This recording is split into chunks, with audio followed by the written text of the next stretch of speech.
Thanks, Ravon. Today, remember, on our themes day, today is 3DIC day, right? So we were wondering, I was like, what kind of a plenary speaker, what kind of a keynote speaker should we get for today? We got to talk about 3D integration and all this. Well, this is a really exciting time as we move into the chiplet era, which is redefining how we do things. And so we thought, well, we need some kind of expert who knows, interconnect and is on the cutting edge of all this. And boy, did Savita and Yervant find the right person. So Debendra Das Sharma is our keynote speaker. If we could bring up his picture next. He's an Intel Senior Fellow and co-GM of the Memory and I/O Technology Group, and that's in the the data and AI group in Intel. More importantly, his charter his background is really incredible in this area. So he's on the PCIe SIG, the Special Interest Group for PCIe, and he's been a fundamental contributor to the PCIe standards as they've evolved over the years. He also started CXL, Compute Express Link, and founded that, co-invented that, and leads the technical task force for CXL. And most importantly, what we wanted him for today is UCIe, Universal Chiplet Express, or Universal Chiplet Interconnect Express, and he co-invented that, and he is the chair of the CXL group that is, or sorry, of the UCIe group that is bringing that to fruition. And the first version of that standard is available and out. And the next one will include a lot more DFT and test, which is why we thought this is a perfect time to have Debendra come in and talk to us. You guys have been hearing all the awards that Yervant has been talking about and how many patents people have. Well, I think Debendra beats everybody. 175 US patents, 450 patents worldwide. Clearly a key innovator, and we're very lucky to have him here. He did his background, he has a BTech degree from IIT in Kharagpur and his PhD from the University of Massachusetts in Amherst, and has been a big contributor to the community, has done, if you haven't already seen him do keynotes, he's done keynotes at many places, and we're very honored to have him here at ITC to do today's keynote. So Debendra, if you could please join us. Thank you, Jeff, for that introduction.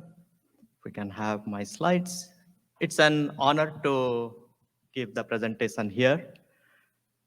I'll be talking about Universal Chiplet Interconnect Express and on-package innovations that are going to be possible with UCIe. So here's the agenda for today. I'll talk about some of the mega trends in the compute landscape. Then I'm going to talk about interconnects, which is an important pillar in the compute. Then talk about on-package interconnects and what are the challenges, what are the opportunities there. Talk about UCIe, which is an open industry standard. Go into a little bit of detail there. Then I'm going to talk about some of my thoughts around how UCIe should evolve. Those are going to be my opinions, and then conclude. So we see some mega trends emerge in today's compute landscape. AI is the new frontier. Cloud computing has become ubiquitous. Networking and edge, they are exploding in their usage and using the cloud compute infrastructure. And then you have the usual things, like you have the servers, we have the automotive usages, we have the IoT, PC, all of these. We are in this virtuous cycle of computing. Innovations in the compute infrastructure is driving a lot of new applications, innovations in that area, which is putting a lot of demands on the compute infrastructure, which is feeding on each other. And that's basically what is keeping this innovation engine going. And there is an insatiable demand for compute, for memory, for storage, for interconnect, and interconnects are a key infrastructural enabler for delivering this compute today. So let's talk about interconnects. And here's my taxonomy for the interconnects. As you can see in the picture here, it basically represents the way your typical data center is done. I would broadly categorize the wired interconnect world into two categories. Those that are latency tolerant and those that are latency sensitive. And the differences basically stem from the scale in which they're deployed. Networking interconnect they need to scale to hundreds of thousands of nodes in the data center. So by definition, those are scale up. They need to be latency tolerant, and they are narrow, and they are at the bleeding edge of speeds. Now, the other category is the broad class of load store interconnects, and these are very latency sensitive. Things like PCI Express, Compute Express Link, memory interconnects, things like symmetric multiprocessing cache coherent links, which are all fundamentally based on PCI Express PHY. Those are the ones that are there. They are in hundreds of lanes in a given platform. So effectively, not only is the speed important, but also power is important, cost is important, full backwards compatibility is important, and at the same time, latency is important. Now, there is another class of interconnect that is emerging, which we will talk about, which is the on-package interconnects. And these are used to connect chiplets in a package. And their predominant usage is load store. So these need to scale even a notch up, hundreds of, tens of thousands of lanes, if not hundreds of thousands of lanes. Soon they will become hundreds of thousands of lanes. So power is even more important, latency is super critical, and cost is important. So, it's a very challenging but interesting problem. And we need to think of these load store interconnect as a continuum. So they need to scale from die level to the package level to the board level, and with CXL going forward, it is at the rack level and even at the pod level. So the picture here on the left, it shows the system level view with PCI Express, and the picture on the right shows the system level view with CXL. PCI Express is 2 decades old. It's ubiquitous in the entire compute continuum. It has evolved through 7 generations over the last 2 decades. Everything from your handheld devices, smartphones, to your laptops, to your PCs, to your IoT devices, to your automotive, to your servers, you name it. They all use PCI Express as the underlying interconnect that connects the different components together. We have done this while maintaining full backwards compatibility. And backwards compatibility means that if you bought a card, let's say graphics card in 2004 when PCI Express first came out, it still works in today's system. That's the promise of backwards compatibility. Now, there are about 1,000 member companies in the consortium, PCI-SIG, so that's what makes all these innovations happen. CXL has kept the best of PCI Express, but it enables devices to cache the system memory and also enables devices to map the memory that is attached to the devices into the system coherent space. PCI Express was non-coherent. Basically, CXL kept PCI Express plus added coherency and memory semantics. And the challenge that we are trying to solve there is heterogeneous computing with coherency semantics. We are trying to solve the memory wall problem by introducing memory bandwidth expansion and memory capacity expansion through a high bandwidth link, which is based on PCI Express. We are solving the problem of resources that are stranded in the data center today by enabling pooling of memory, pooling of accelerators amongst multiple servers. And last but not the least, we're trying to solve the challenges of effective distributed processing by deploying low latency load store access semantics. Now, both PCI Express and CXL, so CXL is about 4 years old, 3 generations, fully backwards compatible. You will see that there are mainstream servers and memory that are available today that have deployed CXL.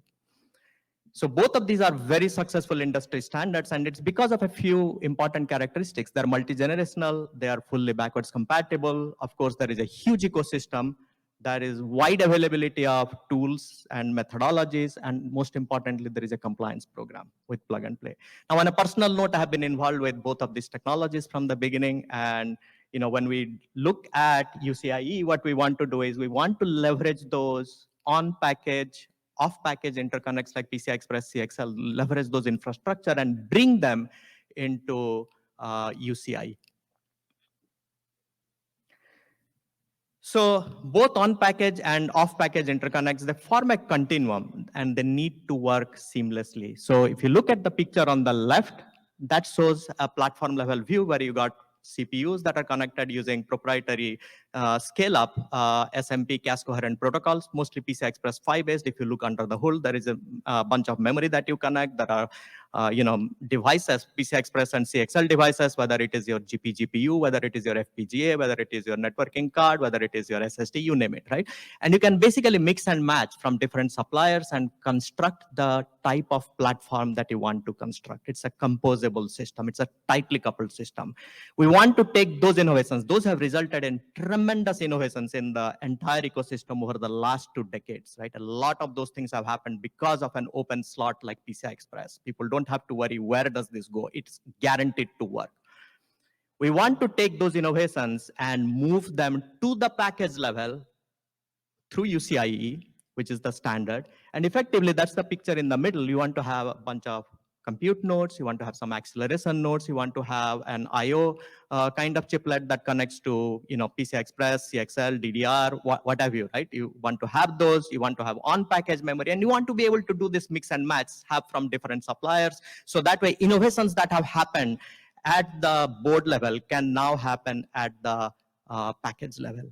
And then we also want to be able to take some of those like acceleration function and when appropriate, migrate them to on-die, right? So these things we need to be like a design choice, right? So you should be able to go from node level to package level to the die level. And for that, what you need is the same software, the same IP, the same subsystem, and build your scalable solutions that are going to be true plug and play across all of these. That is going to bring us the economies of scale and help us drive a very healthy and thriving ecosystem.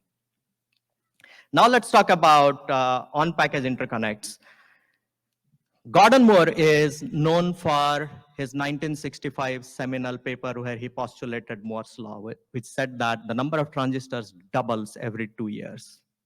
In the same paper, he had predicted the day of reckoning, which said that it may prove to be more economical to build large systems out of smaller functions that are separately packaged and interconnected. That day of reckoning is already here. If you look into volume CPUs, whether they're on the client side or server side, GPUs, right? Doesn't matter whether it is from Intel, from our competitors, they're all made out of multiple chiplets that are connected together using proprietary interconnects and being sold. So what's driving this on-package interconnect, right? So the drivers that we have right now, you got the primary drivers, which is we are all up against the reticle limit. There is a huge demand, for example, for compute, and we can put any number of cores that we want, except that we are up against the reticle limit. So what's the best way that we can do is we make smaller chiplets which have got some number of cores, and you put more, maybe if you put 4 of them together, you get 4 times the number of cores, right? So that gets around the reticle limit problem. Also with advanced process node, we are up against yield challenges. And again, smaller chiplets do better. So put them together and then they work economically, right? They work better economically. And then, of course, on-package memory. As I said, we are all up against the memory wall. Memory, in order to deliver the memory bandwidth to feed this computing infrastructure, we need on-package memory to work with off-package memory. And that's basically the other motivator for having on-package chiplet. Now, at the same time, there are a lot of these other emerging drivers that are coming up. First is the IP porting costs are exploding. As you can see on the graph on the right, even if you did nothing, just ported an IP from one process node to other process node, that's the cost that you're paying. So what if I could use a chiplet that has the IPs that don't really need to migrate to the newer process node? Then I don't pay those IP porting costs. The other one is the cost of the advanced node. Those are more expensive. So, maybe those functions that benefit from the advanced process node, we put them in the advanced process node. The rest of them I can use a more mature node. So for example, computing cores can be in the most advanced process node. Memory controller, IO controller can be in a more, older process node, right? And we can still get the same performance. Time to market. That's the other advantages. Only those functions that change, if you put them on a separate chiplet, it's a much quicker path to get your solution out to the market. We also can have bespoke solutions. Different customers need different mix of compute, acceleration, memory, and by having chiplets, you can do the mix and match the same way you can do today at a board level.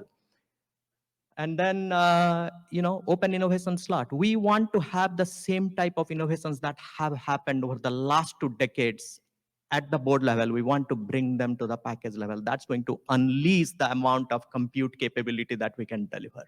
When you open things up for the broader industry, they really come up with very exciting solutions that works well for everybody. And of course, we want to have different process technology nodes work well for different things. Like memory wants to be on its own process technology node, logic, analog, co-packaged optics. So all of these are the drivers, and the time is just right to drive an industry standard, and that will become ubiquitous like the way PCI Express and CXL and USB have been. So Universal Chiplet Interconnect Express, UCIe, there are 4 guiding principles. As I said, several of us have had decades of experience in driving really successful industry standards, PCI Express, recently CXL, USB. And so based on those, what we said is, it has to be an open ecosystem, which means it needs to be plug and play. People do not like to invent in somebody's jail. So it has to be an open ecosystem. It needs to be backwards compatible. People don't like to be, doing the same thing over and over again because you change the interface. So it needs to be fully backward compatible unless there is a reason for them to change. It needs to offer, of course, the best power, performance, and cost metrics across anything else that you can offer. Otherwise, people are going to move to something else. And then, of course, these standards, as we have seen, they last for decades. You want them to last for decades. You want them to have a real impact going forward. So we need to continuously innovate because the compute infrastructure is not sitting still, right? We are going to see several revolutions in this compute landscape. And as a standard, we need to be nimble and move with the changing needs. UCIe is an open industry consortium. We started the consortium in last year, March of 2022, with 10 promoter companies. We have 125 plus member companies and growing. These are the who's who in the field of semiconductors, foundry, IP, packaging technology, cloud service provider, you name it. And there are 12 board members that are listed there. So now let's talk about UCIe. It's basically all the motivation stuff that I talked about, why we need to do things on package, but ground up, it's basically meant to support the needs of the chiplet ecosystem. Basically, package is the new SoC. That's the way we need to think about it. Now, overcoming reticle limits, that's important. Time to market advantages for the die reuse, reducing the portfolio cost by making the optimal process technology node, yield optimization through smaller dies, IP porting cost reduction by reusing chiplets, and SKU cost reduction by offering the mix and match of the chiplets, right? These are the salient features that we need to have. So the vision is that you should be able to mix and match chiplets. You have chiplets with heterogeneous compute cores, as shown on the picture on the left. You have memory, you can have accelerators, you can have analog, you can have customized IP blocks, all of those things. And this kind of heterogeneous integration can basically lead to a lot of innovative things that can happen and offer people the flexibility to offer solutions that make a much better solution than any individual company can offer something. So package is now the new platform of innovation, and SoC is now at the package level, right? That's the mindset, and that's what UCIe is based on. Now, UCIe is designed ground up to align the industry around an open platform that enables chiplet-based solutions and innovations. Now, there are 2 broad sets of criteria there. One is the key performance indicators. So these are the quantitative measure. The other is the factors that affect the wide adoption. So key performance indicators are things like bandwidth density, both linear density as well as areal density. And we will see some of these numbers in my talk. Energy efficiency. Of course, we want to have better energy efficiency, but most importantly, we want to have an energy efficiency metric that's scalable energy consumption. In other words, if I consume 10% of the peak bandwidth, ideally I should consume 10% of the peak power. So for that to happen, what we need to do is get to low idle power state with very little entry and exit time and save substantial power. Latency is critical. Channel reach is important. Reliability, availability is important. Cost is very important. So, that's why you will see that we have 2 swim lanes, standard and advanced. And on the other side, the factors that affect the wide deployment is around interoperability. We need to have a full stack. We need to have plug and play. We need to have support different usages so that it is an ubiquitous solution. We want this solution to go from everything from your handheld to your supercomputers. Otherwise, it becomes a niche technology. Not that there is anything wrong with the niche technology, but our aspirations are to be ubiquitous because that's what we have driven, right, all along as an industry. And technology choices, right? You should have a wide range of technology choices that should be supported by any standard. Things like debuggability test, all of these things they need to power delivery, all of these things you need to think holistically. But most importantly, there needs to be broad ecosystem support and an open ecosystem, because people do not invest in technologies unless they go to a lot of places, right? So that's basically where we are. Now go a little bit into the UCIe 1.0 and 1.1 specifications. So those are 2D, 2.5D, and yes, I will talk about 3D in some of my future-looking things. UCIe 1.0 specification was donated by Intel, full specification, when we started the consortium in March of last year, and now it belongs to the consortium. The consortium then went ahead and made some enhancements. We all worked on it together, things like to accommodate automotive usages, to have some compliance enhancements so that we can test these things, to have more advanced packaging kind of optimizations. So it's and they're, of course, fully backwards compatible with each other.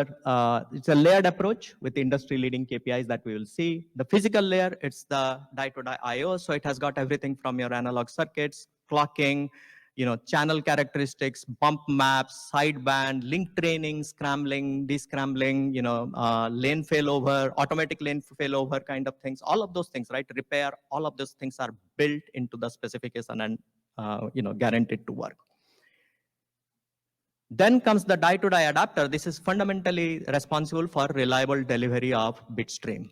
So things like CRC, replay, all of those things are comprehended there. And on top of that, you got the protocol layer, which can be any kind of protocol. So, we have mapped the PCI Express protocol and CXL protocol. There is also a lot of streaming protocols that are very popular that, for example, we want to have our own proprietary protocol, just like we run QPI on PCIe 5. So we want to run things that help us build our scale-up solution. So those are the scale-up kind of protocol. There are CHI, and there are a bunch of all those things that also want to run.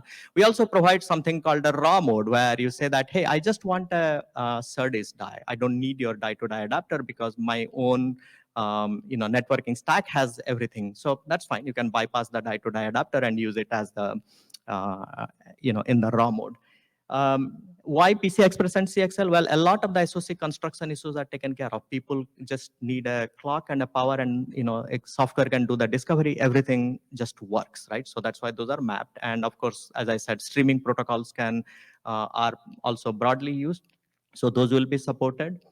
And we have a well-defined specification. There are configuration registers for so that software can figure out how to do discovery, how to report errors. All of those things are taken care of.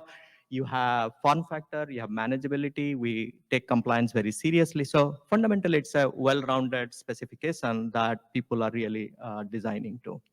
We support two types of packages, 2D, 2.5D. Standard package, which basically is cost-effective, longer distance up to 25 millimeter, and bump pitches are 100 to 130 micron. You also have advanced package, which are the three examples on the right-hand side. These are called 2.5D also. They are power efficient, high bandwidth density, less than 2 millimeter. We support a wide range of bump pitches, 25 micron to 55 micron. They interoperate with each other because we have defined the the bump map with a 388.8 micron beach front. So that ensures that interoperability. The topmost picture on the right is Intel's EMIB technology for advanced packaging. The one below that is TSMC's CoWoS, and the one below that is ASE's Focus. Right? You can basically get your chips being manufactured anywhere in any foundry, in any process technology, and assemble them anywhere. Just like you do today at a board level, you can get things and do mix and match. Compliance is one of the key criteria for any successful standard. Now, this slide shows how we plan to do compliance testing for both standard and advanced packages. We have the notion of a reference known good package, which will have its own reference channels that are well characterized. There is the notion of a reference golden die, and then you are going to have the device under test that you are going to test with, and both for standard as well as advanced package. Now, the golden die is connected and controlled through an interconnect, like maybe GPIO pins, JTAG. You're going to connect it to an FPGA, and that you are going to connect to like a laptop, and then basically, effectively, you're going to administer the tests that you're going to run. There are, for the 3 different protocols, we have the 3 sets of compliance tests that we have defined. So for the 5-level compliance, you got the timing margin, voltage margin if appropriate, you got the bit error rate measurement, you got lane-to-lane skew, odd-even asymmetry, TXEQ, lane repair, all of those things will be comprehended. The golden die will have all of those, plus it's going to have the ability to inject errors so that you can mimic failure scenarios. Die-to-die adapter would be basically testing for things like, hey, if there is an error, it's going to inject an error, see if your replay is working, things of that nature. And for the protocol level testing, we will leverage the protocol compliance of the respective protocol, and administration will happen through the FPGA into the golden die, and then the device under test will be tested. Now, UCIe's usage model is constructing an SoC at a package level, or to bring basically things that are there today at a system level or a board level into the package level. In the picture here, you see that there are some processing dies, which can be in the most advanced process node. You can have accelerators, which can be a mix of advanced process as well as established process node. You can have on-package memory. You can have IO kind of chiplets. They are all connected through UCIe. And what's important is that you can do mix and match. You can have less processing node, more acceleration. You can do all of that. And the usage is across, and you can connect them through homogeneous or heterogeneous chiplets, standard or advanced packages, right? And it's across all the segments. So just like in PCIe, you can choose your width, and that's how you scale the bandwidth usages. Here, the basic unit is small enough that you can scale depending on the usage that you have. This picture shows another view of the same kind of system in a package or an SoC construction. So what you have here is some compute chiplets, some GPU accelerator chiplets, memory on package memory. You got a central dies, and then you have external interconnects coming out, whether it is PCI Express, CXL, USB, SerDes, all of those things. They all get packaged together, connected through UCIe, whether it is standard or advanced, doesn't matter. You can do that mix and match.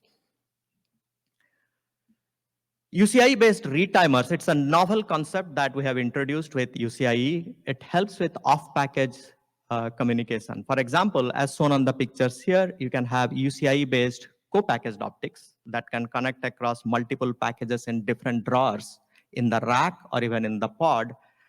And the goal here is to realize the composable system vision at the rack level and the pod level. And what we know from the co-packaged optics is it has the promise of delivering a lot of bandwidth in a very small form factor, and it maps well with the UCIe.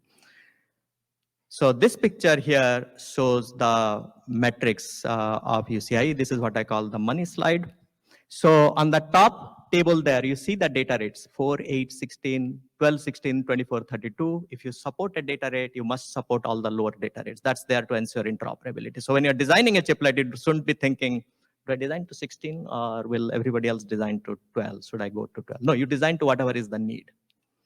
Whatever others need, they're going to design to, and you're going to interoperate. Same way it happens on PCI Express. The automatic link negotiation will settle at the maximum supported link speed by both the sides. Width, this is for a given cluster. You can have up to 4 clusters in a given link. So 16 lanes for standard, 64 for advanced. We talked about the bump pitches. We talked about the channel reach for both of them. Now the KPI table is the table below. So you have bandwidth density. You got the linear, which is the top line, bandwidth source line, which is gigabytes per second per millimeter. And then you got aerial, which is gigabytes per second per square millimeter, right? And then you got standard package and advanced package, and you have a range of numbers. So there are 4 sets of them. So let's look into the advanced package in terms of the areal density, it's 188 to 1350 gigabytes per second per square millimeter. What it means is that if you have 64 lanes in advanced package, and you run at 4 gig, you will get 188 gigabytes per second per square millimeter. If you run at 8 gig, you will get 376 gigabytes per second per square millimeter. If you run at 32 gig, you are going to get 1350 gigabytes per second per square millimeter.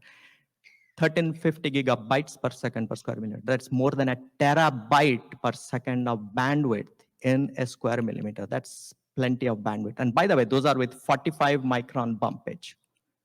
If I reduce the bump pitch to 25 micron, these numbers will go up by more than 3x.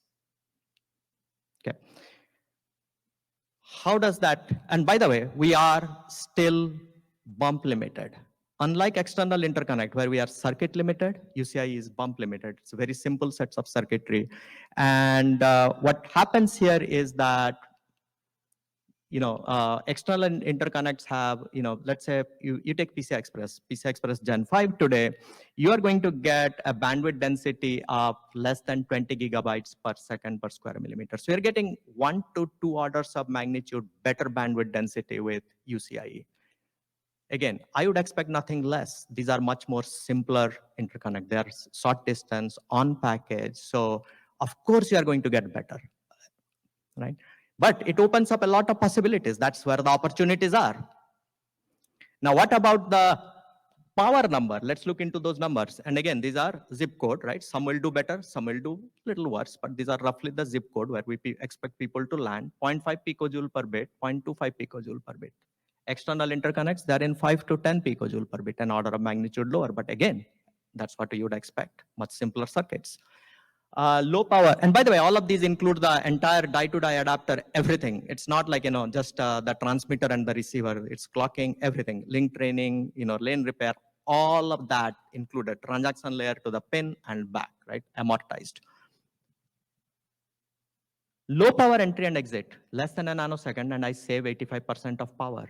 Now, that gets me closer to that linear bandwidth consumption that I was talking about. Of course, ideally, I want to save 100% of power and 0 nanosecond of switching time, but that's not reality, right? I mean, you're going to have some amount of leakage and all of that, but this gets pretty close.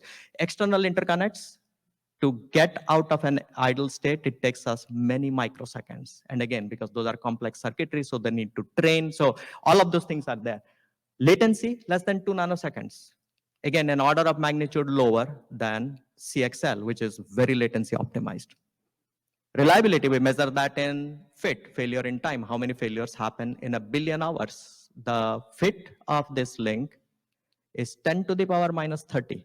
Now, silicon FIT is, in 3 to 4 digit number, so this is practically negligible.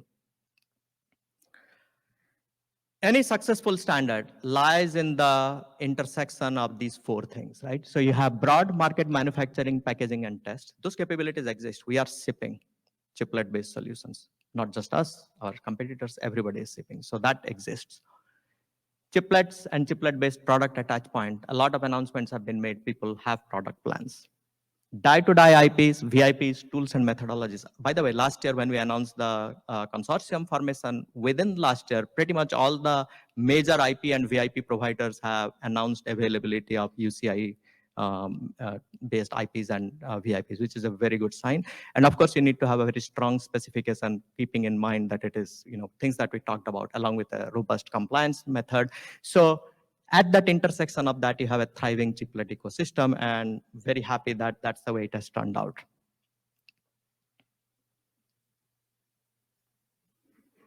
Now, hot off the press, almost hot off the press, in September of this year, at Intel Innovation, you have Pat demonstrating real UCIe-based silicon. We showed interoperability with Synopsys. So the Intel Silicon UCIe was on Intel 3. Synopsys one was with TSMC's N3E, packaged using Intel's EMIB technology, linked up and ran transactions at the full data rate.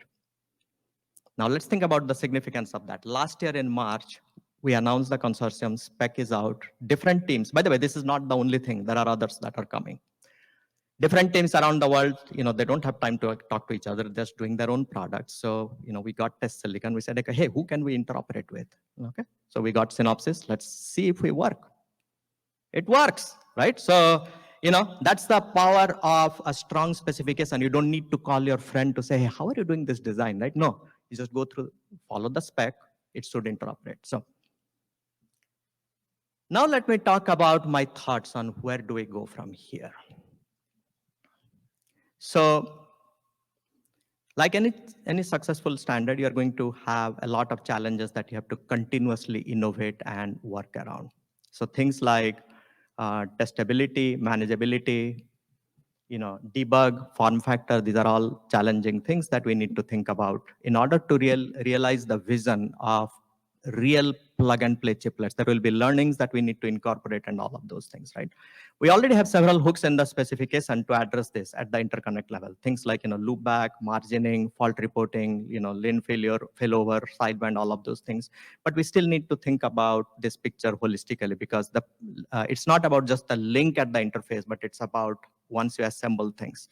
We need to think of this everything from the die sort level to the package, which is at the bond level, to when you do things in the post silicon, to the field level. Basically the entire life cycle with the feedback loop to improve things upstream.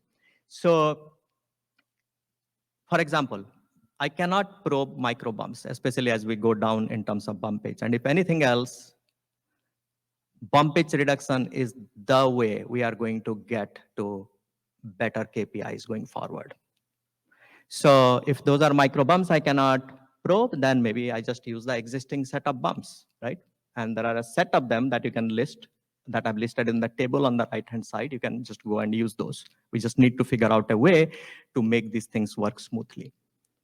Repair, we need to figure out, right? I mean, how much of chances we're going to take, all of those things, right? Debug, how do we debug this when I cannot access, I cannot put a logic analyzer, or I cannot put a scope? How do I debug this? That's going to be a challenge, right? Unlike external interconnect where I can do those, I cannot do this. What about manageability?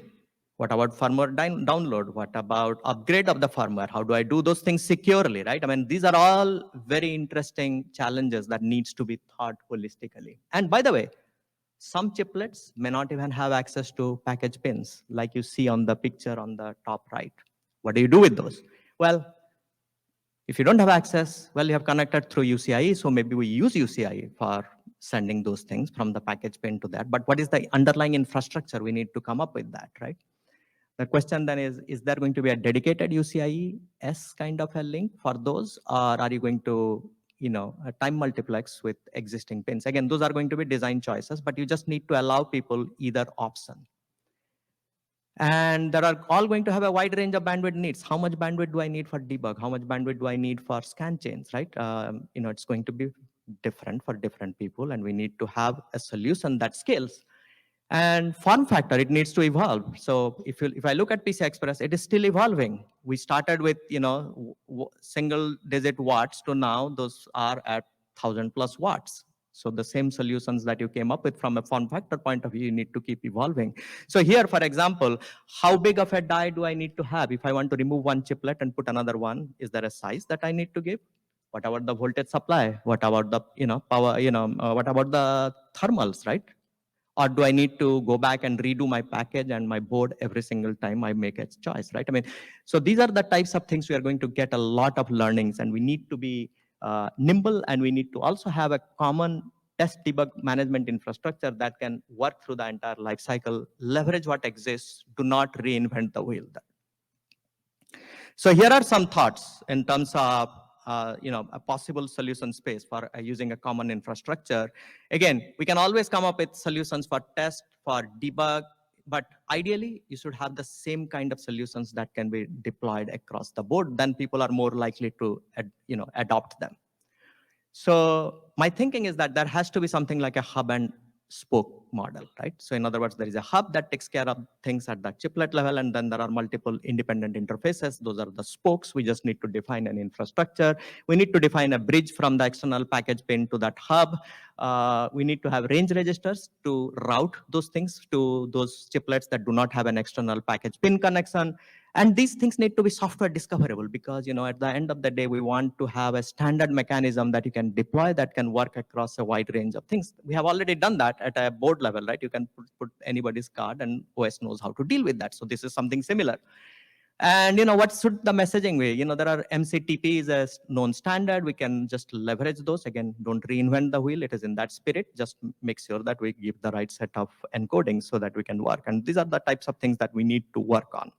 This picture here shows an example of a configuration space that software can work seamlessly, right? Again, things like these are similar to a PCIe configuration space for those of you that are familiar. So things like, there is the notion of a vendor ID, device ID, RID that uniquely identifies who is the vendor, what's the type of functionality, which version it is, right? Those kind of things. And, you should recognize that a chiplet might have multiple vendors. You can have one vendor that has supplied you with, let's say, a RAM-based test, somebody else that has given you your PCIe IP, somebody else that has given you your UCIe IP. So multiple ones will coexist and they need to work at the chiplet level and at the package level. So we also should have something like a mailbox mechanism to access standard registers. And for those that are not standard interfaces like PCI Express, CXL, UCIe, let's say you have your own proprietary mechanism to dump your internal register file, maybe that goes into the vendor defined space. But at the end of the day, it's a model which says that by knowing the vendor ID, device ID, RID, I can invoke the right driver, which is basically your software hook that you are going to give. Now that knows how to go ahead and do things. And the underlying software that's running this thing, orchestrating this thing throughout the entire life cycle knows how to deal with things without having to know each and every one of them. So that's the thought. Now let's talk about, so 2D, 2.5D, where do we go from here to 3D? As I said, right, the future for us in terms of getting better KPIs is through bump pitch reduction, tighter integration. With UCIe 1.0, 1.1, we have addressed 2D, 2.5D connectivity. Now we are working on 3D. There are a lot of rich technology choices available. I've given an example here of Intel.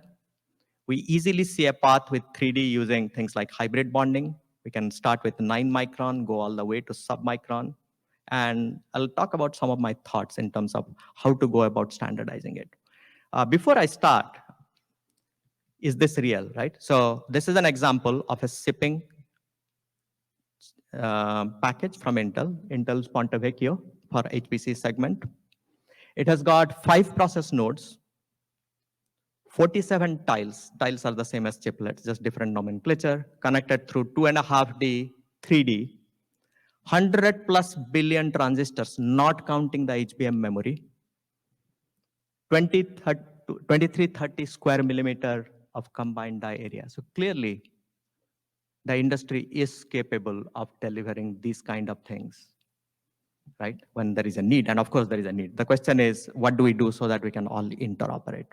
So my thought is that, first of all, not just compute, like an example I showed, memory has been doing 3D integration for a decade now, right? So again, that already exists. So one key trend for 3D packaging technologies is hybrid bonding, where we are going to see aggressive shrinking of the bump pitches.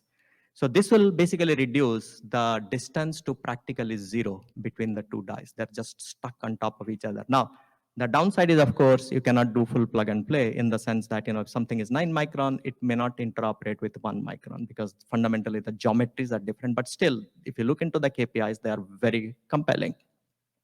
So within that reduced interoperability, now there are 2 things that we get benefit from. First of all is the high bandwidth density. So with 3D, we get 2-fold increase in terms of there are 2 aspects. One of them is that with 3D, we went from a linear shoreline based bandwidth density because everything was going to the shoreline and from there you fanned out the wires, right? to here, as shown on the picture there, those things are on top of each other. So if you look at that, there are two chiplets. There are 9 NOCs each connected in a 2D configuration. They're connecting to another chiplet. And this is all across the area of the chiplet, right? So you get a lot more area to play with. And you're not wasting your shoreline when connecting things. Of course, bump pitch shrinking is our friend because then we can do more number of wires. So if I went, for example, from 25 micron bump pitch to 5 micron bump pitch, my area goes up, my number of wires in a given area goes up 25x. It's a square, right? So we got tremendous amount of bandwidth density, but we need to be careful that we continue to be bump limited. So what it means is very simple circuits. If we start becoming circuit limited, like external interconnect, these benefits will stop to come. Right? You can keep reducing your bumpage, but guess what? Your circuit area is larger, right? The other aspect is around low power. So I got reduced interconnect distance. Distance between the two chiplets is practically 0. So what is the distance? It's basically from my NOC to my bump and from bump to the other side NOC. Reduced parasitics, which means that I can, and I drive a lot of wire, so I can reduce the frequency. I can even reduce the voltage and get power savings that way, right? So it offers us tremendous benefits. So reduced frequency is the way to go forward with this high bandwidth density. So better power, better bandwidth, better latency. We need to think of this picture holistically, architect it properly. Otherwise, we are not going to get these benefits. They will not materialize. Now, in my opinion, the next generation of UCIe in 3D will continue to be unidirectional with a forwarded clock. It will be a simple hardened IP. We cannot afford ESDs beyond a certain point. It will be a simple inverter-based design. We need to run this link at basically the chiplet internal frequency. Think of it as this 3D is basically an extension of my neighboring NOC, just happens to be on the 3D. So I don't need to do any serialization, deserialization. I don't need to do any D-skew. I don't need to do any of that. And then I don't even need a die-to-die adapter. My bit error rate can be 10 to the power minus 27, going all the way to 10 to the power minus 30. We can always reduce because it's such a well-behaved link. So as a result, what it allows me to do is no CRC, no replay. My NOC directly talks to my PHY, which is hardened, right? As shown on the picture on the bottom right. So then the question is, what about all this centralized chiplet functionalities that I might have along with the distributed functionality? Well, I don't do anything special. I just make sure that I reuse whatever it is there. I just enhance it for my 3D usages. So that way I'm not paying a huge cost, right? I just need to think about 3D as an extension of my internal chiplet construction. Now the picture on the top shows the UCIe 2D 2.5T. As you can see, it has got a lot of components. It has phase interpolator, it has got duty cycle correction, DLLs, it has got FIFO, serializer, deserializer, all of that, right? And if it is 2D, you even have, some of the, what is it called? Inductor, right? Inductors for going for the long distance. So all of those things are there. Now with 3D, we have done this study and we have done some of the designs. It's a very simple construct. So you go from the NOC, you might have a flop. You may actually get rid of the flop also, depending on what frequency you are running. And then it's an inverter. You go to the next chiplet, which is an inverter, and then you basically sample the data at the falling edge of the clock, right? It's a very simple design. Now let's look into what do we get as a result. So the left side graph, it has got the green one shows the, as bump pitch goes, how does the aerial bandwidth density look like? So look into the part from 9 micron down to 1 micron. Green is the theoretical number. So the real one is the purple one, because there we have taken out things like VSS bumps, BDD bumps, clocking, all of those things. Things that you need for real data is what is considered. So it has been derated for that. It runs at 4 gigahertz for this study. We also did a study where we said, we run at a fractional NOC frequency, FNF for short, right? And FNF in this case is 1 gigahertz. So of course your bandwidth density will go down. But let's look at the numbers, right? If you are at 9 micron, you are at around 10 terabytes per second per square millimeter. If you are at 1 micron, you are, if you are on the FNF, you are less than 100. And if you are, in the purple side, you are more than 100. So let's say 100 terabytes per second per square millimeter. So it's an order or two magnitude better than what you're getting from a bandwidth density at the 25 micron UCIe 2.5D, which is what we want. Power-wise, picojoule per bit, we have plotted the same number, and you can see that the number goes from 0.02 picojoule per bit at 4 gigahertz for 1 micron, and 0.01 picojoule per bit at 1 gigahertz at 1 micron. So that's another order of magnitude reduction in power from the 2.5T, which is again what we would expect. We need to keep aggressively keeping things simple and get better bandwidth density and get better power. Right? That's going to really get us closer to the monolithic level performance. Okay, so we did another study. So this graph here shows a study that where we said, let's imagine that there is a ideal large monolithic die. No yield constraints, no reticle limit constraints, let's say.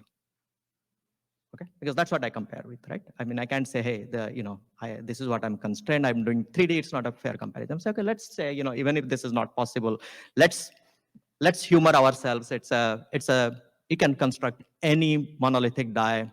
Yield is not a problem. Reticle limit is not a problem. What will you get? And now compare that with 3D.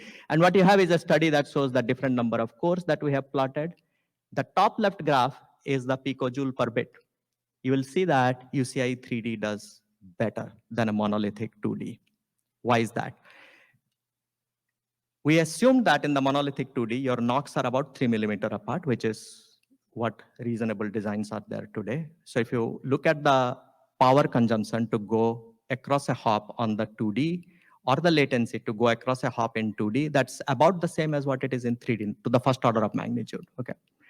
The real benefit comes from the graph on the top right, where you see the max number of hops and the average number of hops, or the latency, right?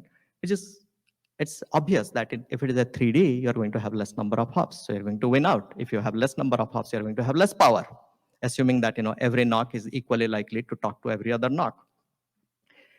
Bisection bandwidth, again, I would expect that the bisection bandwidth is as expected, better with the 3D. And then, the picture on the bottom right shows basically congestion. And of course, you got better congestion, lower congestion with the 3D because you got better bisection bandwidth density, right? So overall, of course, we are going to come out ahead. The question is, there are, of course, challenges, right? Manufacturing is a challenge. Power delivery is a challenge, all of that, right? All of those are there. Those are not a given. So if we standardize it, if we gather the combined knowledge, we have always overcome these challenges, right? But the benefit is there for us to seize as an industry. So this is my view of how the world is going to look like. So on the topmost side, you see a lot of those 3D compute stacks, whether it is general cores, whether it is GPUs, whether it is AI accelerator, whether it is DSP. So basically, there are compute chiplets, memory chiplets connected in a 3D kind of stack, right? You can have multiple ones of those. And then internally, they're all connected through 2.5D, 2D kind of connections. You also have just memory stacks for on-package memory, those in the red color. And then, the external connectivity will be through the package pins. You can also have optical chiplets for delivering high bandwidth. So this is going to, have a lot of challenges in terms of cooling and thermal and all, which we need to solve. But it offers us a tremendous amount of compute density in a very small package. So the equivalent one that I think of is the board is like villages, where you got large area and you got some amount of compute density. With UCIe 2D, 2.5D, those are like small towns with small high-rise building, maybe single-story, 3 stories kind of houses, right? These are your metropolis with skyscrapers, right? Of course, they're going to have challenges. Of course, we need to work together and we need to deliver this. This is basically what we need to do. We need to do things like immersion cooling, right? For example, that's going to solve a lot of our thermal issues, right? And it's going to be pretty good because we really need to do things in a more power efficient manner. Power is going to be one of the major limiters going forward in terms of delivering the compute infrastructure. So in summary, chiplets and die-to-die interconnect, these are essential. Of course, all the aspects that I talked about, power efficiency, plug and play, all of those things, right? KPIs, all of those things are very important. UCIe standardization will help us propel that development of an open ecosystem. It's a notion of an open plug and play slot. We need to keep evolving, keeping in mind the learnings that we are getting as things are happening, right? And these kind of things don't happen just overnight. It takes a long time for the ecosystem to build and become healthy. We are on a very good trend. We are looking into, as I said, 3D. We are looking into form factors. We are looking into new protocols. We are looking into testability, debug, manageability, all of those aspects. And the journey is just starting, right? I mean, this goes on for decades and decades to come. So join us if you have not done so. Think about, the opportunities this really unveils for us. This is going to be very definitional in the way SOCs are constructed going forward. There are few things that are very definitional. I'm very confident this is one of those. Thank you.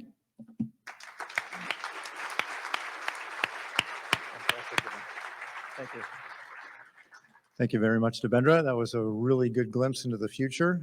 We're not going to have any time for questions and answers. So what I wanted to let everybody know is the exhibit floor is now open. Please go visit our exhibitors.